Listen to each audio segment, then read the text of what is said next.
O ano de 2023 contou com um filme sobre Napoleão, mas muitas coisas sobre Napoleão ainda hoje não estão bem conhecidas. E graças a isso, uma certa aura de mistério envolve tal personagem histórico. O ator Joaquim Fênix interpretou com muito carisma o Coringa e dessa forma, sua atuação como Napoleão também não ficou atrás. Olá galera, Ícone Nerd outra vez, bem-vindo ao Roteiro 38, o que não falam de Napoleão. No roteiro 32, falamos que Napoleão faz parte de um seleto grupo de líderes europeus, que realizaram algo em comum. O que não falam? Ele nasceu em 15 de agosto de 1769 e já aos 16 anos chegou na patente militar de tenente. Isso foi fácil para ele pois em apenas 10 meses fez o que normalmente demoraria 3 anos. Ganso afogado. Foi apenas aos 18 anos que Napoleão conseguiu, como dizem, afogar o ganso. Ele deixou registrado em seu diário tal acontecimento que teve a participação de uma das muitas primas das ruas de Paris. Longe de ser um chá de alfa que passa o rodo em todas as mulheres, seu físico não era atraente sem contar que tinha uma baixa estatura além de pernas finas e curtas.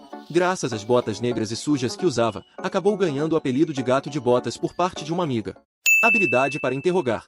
Foi aos 18 anos do momento em que iria experimentar os prazeres carnais que ele exerceu a arte da interrogação. Sim, isso mesmo. Antes de molhar o biscoito, ele interrogou a garota querendo saber como tinha perdido a virgindade, bem como de onde tinha vindo e onde nasceu. Os casamentos. Foi apenas aos 26 anos que ele se casou com Josefina de Beauharnais, que era viúva de um visconde. Ele ficou casado com ela de 1796 a 1810. Curiosamente, ela gostava de gastar o dinheiro de Napoleão bem como colocar adornos bovinos na cabeça dele. Claro que Napoleão não ficou atrás, ele aprendeu que chifre trocado não dói. E foi assim que Napoleão virou um chadi pegador. Depois casou-se novamente, a escolhida da vez foi Maria Luísa de Áustria. Esse casamento durou de 1810 até 1821. Gostou tanto da coisa, que além de suas 2 esposas também teve um total de 60 amantes. Antecedeu um certo líder alemão. No livro Os Crimes de Napoleão, do historiador Claude Ribes, ele menciona que Napoleão foi um precursor de Hitler. O motivo é simples. Ele proibiu militares negros de morarem em Paris. Também proibiu o casamento entre pessoas de raças diferentes. Revogou a abolição da escravidão nas colônias. E ainda, segundo Claude Ribes, Napoleão estimulou os subordinados no Haiti a exterminarem o maior número de negros possível. Os governantes de Napoleão para o Brasil. Napoleão chegou a nomear governantes para o Rio de Janeiro, Bahia e Maranhão. O motivo era simples, ele tinha total certeza que derrotaria Maria Louca, também conhecida como Maria I de Portugal. Ele só não contava que a família real fugisse para o Brasil e com isso, os planos feitos por Napoleão para as terras brasileiras não puderam ser concretizados. Napoleão Isekai. Quem já assistiu um Isekai sabe que quando a pessoa vai levá-la acaba indo para outro mundo. Estima-se que um total de 3,5 a 6,5 milhões de pessoas foram enviadas para outro mundo entre civis e militares. Isso graças às guerras que Napoleão causou. De curiosidade, apenas para invadir a Rússia, que na época era o maior país do mundo, Napoleão mobilizou 650 mil homens.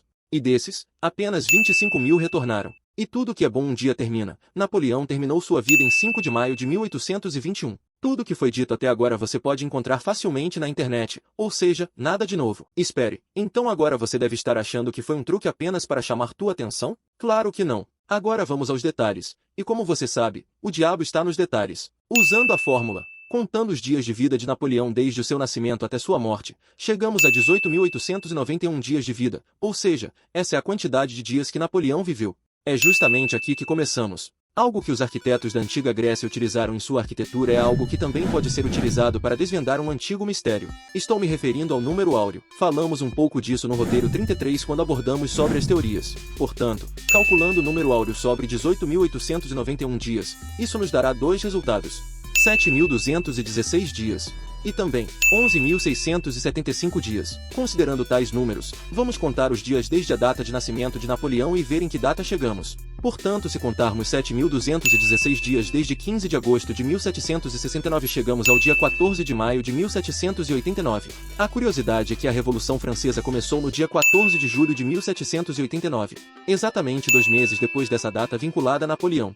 Já o outro número, somando 11.675 dias desde o nascimento de Napoleão nos leva ao dia 30 de julho de 1801. Curiosamente, Napoleão assinou a concordata com a Igreja Católica no dia 15 de julho de 1801. Claro, tudo isso fica apenas como uma estranha coincidência. Ele não existiu. E se eu te dissesse que algo muito mais estranho também é dito sobre Napoleão? E se eu te falasse que Napoleão nunca existiu? Calma, não me xingue. Nem me chame de doido. E o mais estranho, nem sou eu quem dirá isso. Nas profundezas da internet, ou será que veio de outra realidade paralela ou talvez efeito Mandela? Quem sabe? Veja o vídeo a seguir e tire suas próprias conclusões.